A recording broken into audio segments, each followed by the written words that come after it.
everyone, and welcome to Story Stalking, brought to you by Dead to Rights in conjunction with Carrick Publishing. Today I'm going to read to you from our 2019 anthology titled In the Key of 13 by the Mesdames of Mayhem, brought to you by Carrick Publishing in October of 2019. And there's some really great crime stories in here. This is a crime anthology. And what I'm going to read to you today is by Rosemary McCracken, who is the author of the Pat Tierney Mystery Series. And her story in this anthology is titled Farewell to the King. And if you're my age, you're going to know who the king is. So stay with me and I'll read you Farewell to the King by Rosemary McCracken.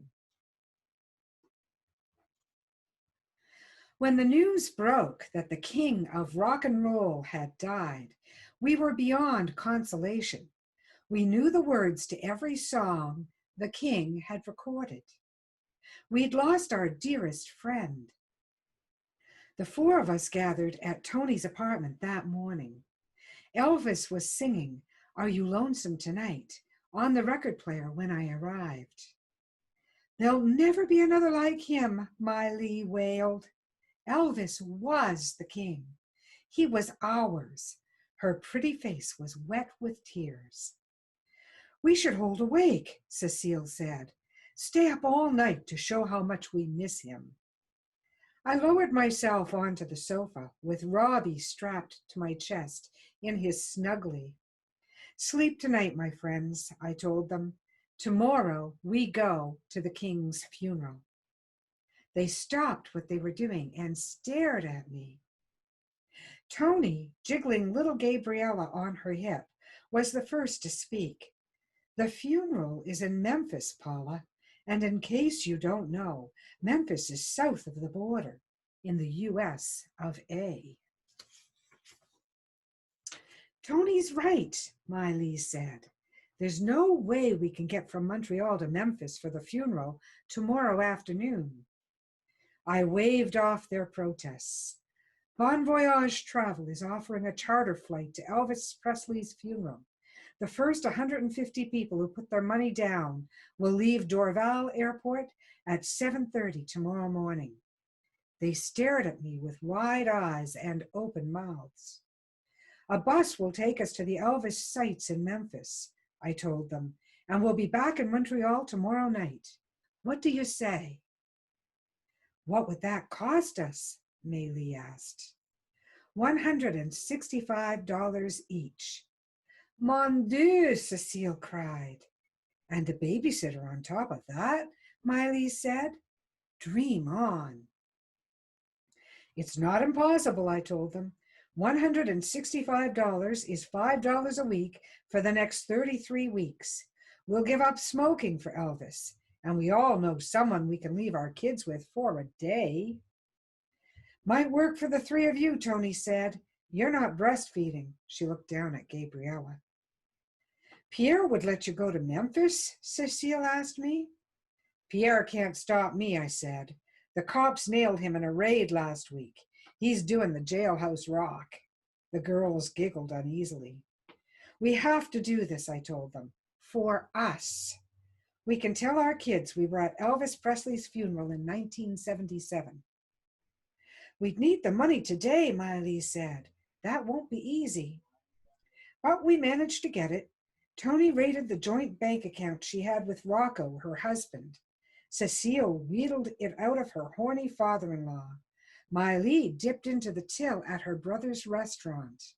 And I cleaned out the emergency fund I'd created by squirreling away money from Pierre's grocery allowance. That afternoon, we took the metro to Bon Voyage Travel and bought our tickets. As soon as I got home, I made the call. Change of plans, I said. Gonna say farewell to the king in Memphis. I'll be behind the buses outside Forest Hill Cemetery. Suspicious Minds was on the radio when I hung up. Elvis was singing about being caught in a trap. I was determined to get out of mine. Tony arrived at the airport with Gabriella the next morning. You gotta be kidding, Antonia, Cecile said, rolling her eyes. I'm breastfeeding, and Gabby won't take a bottle. I can't go without her, Tony said. But she'll be no trouble. All she does is sleep and feed and poop. You'd better be right, Miley grumbled. Tony looked down at my feet. Blue suede shoes, Paula? I shrugged. They were good enough for Elvis. Miley pulled a camera out of her backpack. We gotta have a group shot with Paula's blue suede shoes in the middle. Monsieur, I called out to a man in a business suit, would you take our photo? We posed for several shots. Then we remembered why we were at the airport and scrambled to make our flight. We found ourselves breathless in the departure lounge with dozens of other women. Many were in their 20s like us, but there were several teenagers and a good number of older women. They wore Elvis t-shirts and Elvis ball caps and Elvis badges. Many of them were in tears. The king was crooning, "It's now or never," over the sound system as we filed into the airplane. I sank into my window seat and tried to relax. If I died today, my life would be complete, Cecile moaned when she sat down beside me. I'll be with him this afternoon in Memphis.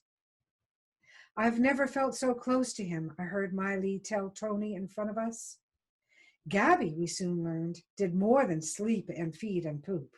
She screamed at the top of her lungs. As the plane climbed into the sky, she started to howl, and she didn't let up. Shut that damn kid up, a woman shouted across the aisle. Yeah, shut her up, Cecile muttered beside me. Air pressure in her ears, I called out to Tony. Nurse to make her swallow.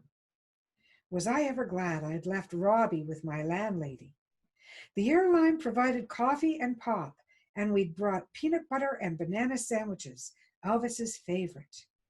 Hey, it's not fancy, Cecile said, when we'd shared our cookies and Rice Krispie squares, but I'd rather be eating lunch here with Elvis than in the fanciest restaurant in the world.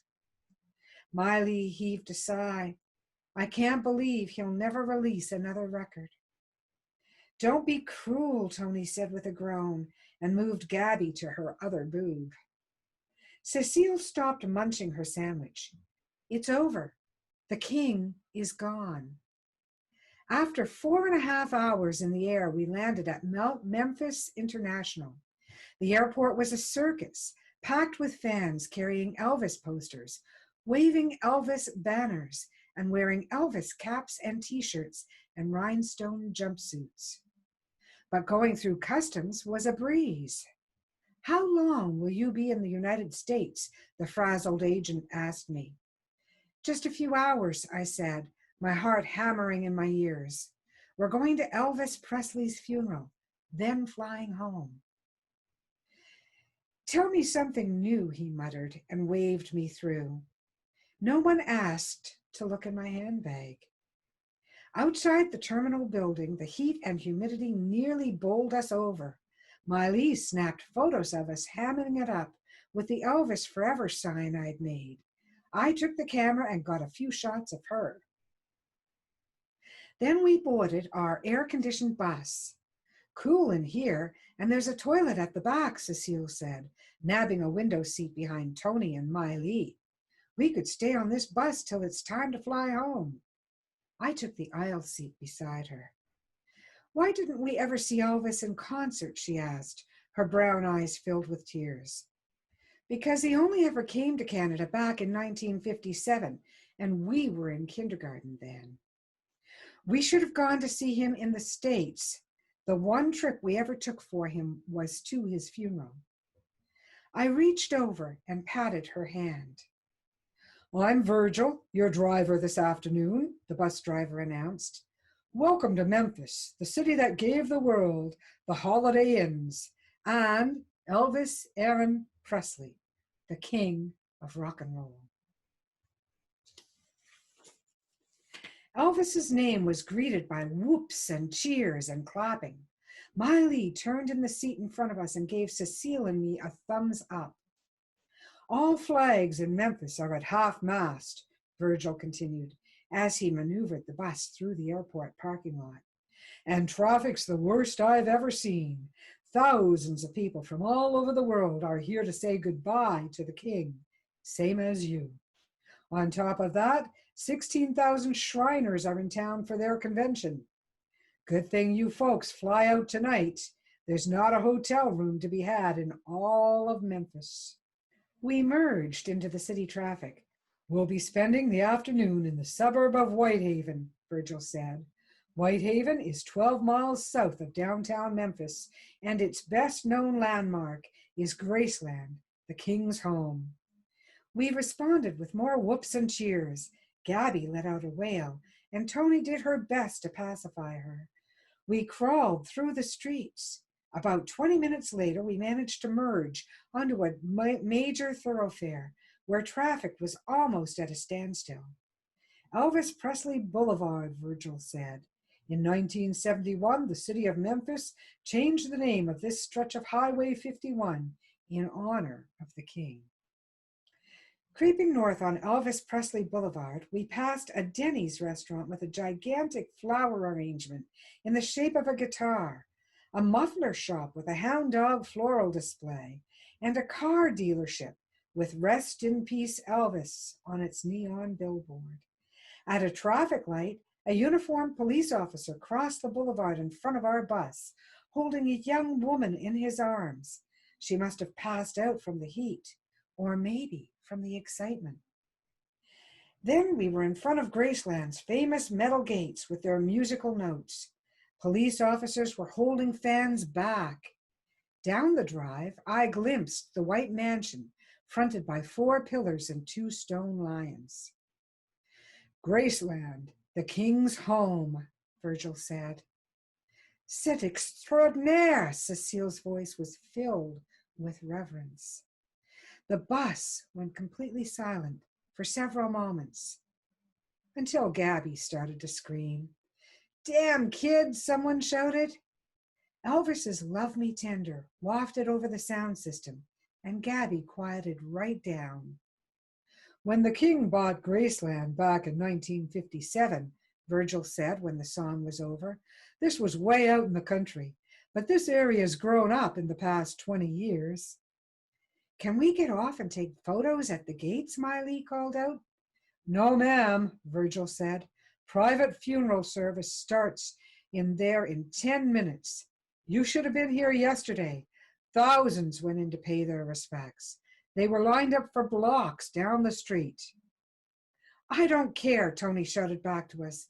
I'm living my dream, just seeing Graceland. I can feel Elvis all around me, Miley yelled over her. He lived and died in there. Beside me, a sobbing Cecile leaned back in her seat, clutching her heart. In front of her, Miley snapped photos through the window. People were standing and sitting on the branches of the trees beside Graceland Christian Church, Elvis's neighbor to the north, trying to see beyond the rock wall. The church grounds were littered with pop cans and fast food wrappers. We crawled north on Elvis Presley Boulevard. Crowds thronged the sides of the street, wooden barricades holding them back from the traffic. At Forest Hill Cemetery's main gates, we pulled into a parking lot filled with rows of buses. We can watch the funeral procession go into the cemetery from here, Virgil said. Only invited guests are allowed in there, but you folks can get off the bus and walk around. We'll wait here until the procession leaves the cemetery. We followed Virgil into the heat outside. He joined a group of drivers having a smoke. We stood fanning ourselves in the shade of a tree at the edge of the parking lot. Seems this is as good as it gets, I said to the girls. It's a downer that we can't go into Graceland or the cemetery. That would have been out of sight, Tony said, but it's enough for me just to be in Memphis. Elvis knows we're here for him. And Gabby's happy here too. She patted her sleeping infant's head. Careful, Miley said. Don't wake her up. I lit a cigarette and Tony waved me away. Don't smoke near my baby. We watched the procession come up the boulevard. It was led by a silver Cadillac, followed by a white Cadillac hearse and 17 white Cadillac limousines. A helicopter hovered overhead. People on the sides of the road reached out their arms as the hearse drove by. He's in there, Cecile cried as the hearse approached us. She started to run towards it. Miley and I held her back and she collapsed, sobbing in our arms. But she pulled herself together a few moments later. Let's hold hands, she said, her eyes on the procession. The four of us gripped one another's hands as the vehicles turned into Forest Hill Cemetery. Then we hugged and pledged our eternal love for Elvis. Miley pulled a portable tape recorder from her pack. I need to hear his voice. We can hold a vigil in the bus while he's put into the ground, Tony said. Not in the ground, Tony, Cecile chided. In the Presley family vault. Let's do it, Miley said, and they turned toward the bus. I'll be with you in just a few minutes, I called after them. I need another smoke. I took the homemade badge out of my handbag, proclaiming that Montreal loves Elvis, and pinned it on my blouse. Then I lit a cigarette and headed behind the buses. No one seemed to be following me. I jumped when I felt a tap on my shoulder. A woman of about my age with a mane of teased black hair stood behind me. She looked like a tough, street-smart version of Priscilla Presley. She glanced down at my badge, then scrutinized my face. Montreal blonde who loves Elvis. You must be Paula. I nodded, and she pointed to the badge she was wearing. Knoxville loves Elvis. I'm Larissa. Come with me. I looked around nervously. Other than the two of us, there was no one behind the buses. I followed her. She pulled up in front of the wire fence. I looked around again. We were completely alone. I reached into my handbag and removed a packet from the false bottom. Larissa quickly slid it into her shoulder bag and pulled out a small, fat envelope. She showed me that it was filled with large American bills. I slipped it into my handbag, and she sauntered off, disappearing between two buses. By this time, hundreds, maybe thousands of people had congregated outside the cemetery. I crossed the road and glimpsed a sea of flowers beyond the gates. I chatted with a police officer doing crowd control. He'd been a year behind Elvis at Hume's High School and had seen the King perform at the annual talent show shortly before he graduated in 1953. He put a foot on a chair, strummed his guitar, and sang his heart out. For me, that's when rock and roll was born. At a sidewalk souvenir stand, I bought 4 black t-shirts stamped with Elvis's face and the words, "Love me tender," 4 Elvis coffee mugs, and 4 Elvis baby bibs. I put my Montreal Loves Elvis badge back in my handbag and ran for the bus. My blouse was drenched with sweat and sticking to my skin. "We've been waiting for you," Virgil said as I climbed aboard. "Funeral procession left 5 minutes ago." I smiled and thanked him. Back in my seat, I handed out my Elvis gifts to my friends. "Let's wear our Elvis shirts back to Canada," I said. I needed to change out of my sweaty blouse. We took turns in the washroom at the back of the bus. "This has been the best day of my entire life," Miley said when she returned to her seat. Outside the airport, Miley took a photo of Virgil in his driver's seat. Inside the terminal, she snapped photos of us in our new t-shirts. On the plane, we listened to Elvis and dozed a bit. A few people complained to Tony that Gabby's disposables were stinking up the washroom. I told her not to pay them any mind. Cecile placed a gentle hand on my arm. "Merci, Paula," she said. "I can tell my grandkids I was at Elvis's funeral." She pulled the baby bag from her bag. And they can wear this. They're searching bags and purses, Cecile whispered in the lineup for Canadian Customs. My heart slammed into my throat. It's going to take forever to get through here, Tony whined, and Gabby's diaper needs changing. Gabby let out a howl. Phew, Miley wrinkled her nose. I can smell it. Tony's eyes flashed daggers at Miley. Your kid don't poop? She said. He poops at home, which is where yours should be, Antonia. We've had to put up with Gabby all day. Tony moved closer to Miley, but Cecile edged between them. Arrêtez-vous deux, let it go. We've had a long day, and we're all tired and cranky. She whispered something to Miley and steered her ahead of her in line. I'll take the baby for a while, I said to Tony. When I had the snuggly strapped in place, I motioned for Tony to walk ahead of me. I slipped the envelope of cash into the snuggly, pushing it down into Gabby's diaper. My gut was twisting as we neared the customs counter. You'd better take Gabby now, I said to Tony when we were almost at the front of the line. Anything to declare? The Canadian customs officer asked as he searched my handbag. He had a bad case of acne, and he looked like he was still in high school. My heart hammered as I held up my Elvis mug.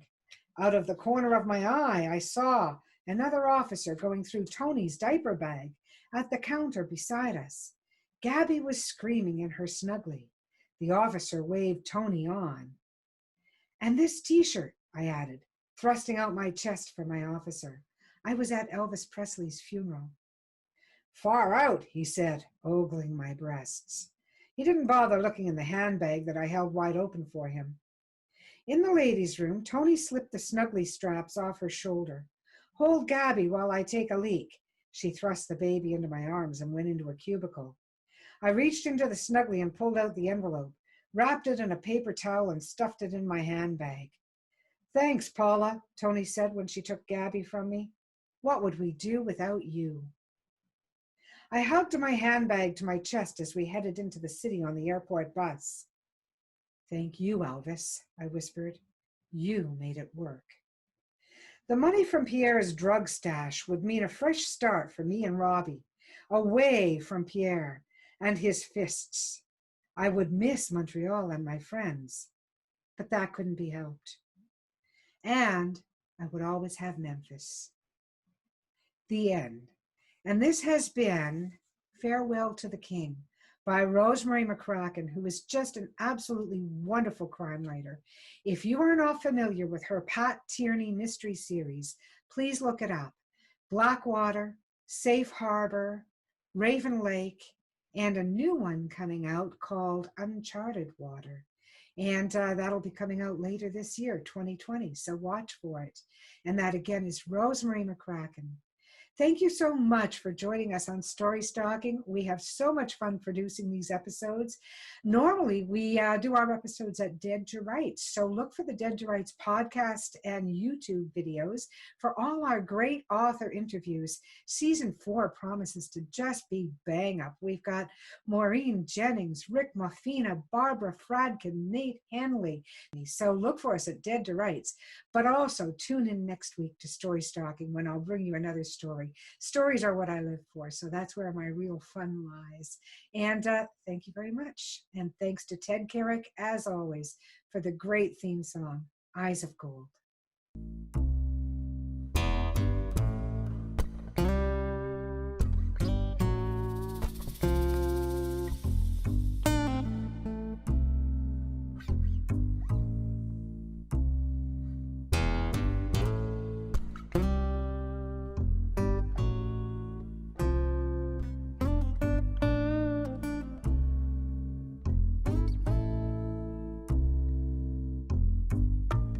Dusty road, man alone. His vital signs go on hold, and I don't know what you've been told, but the years have turned my eyes gold. I told you what you told me. We'd never be in the same boat for free. Yet it writes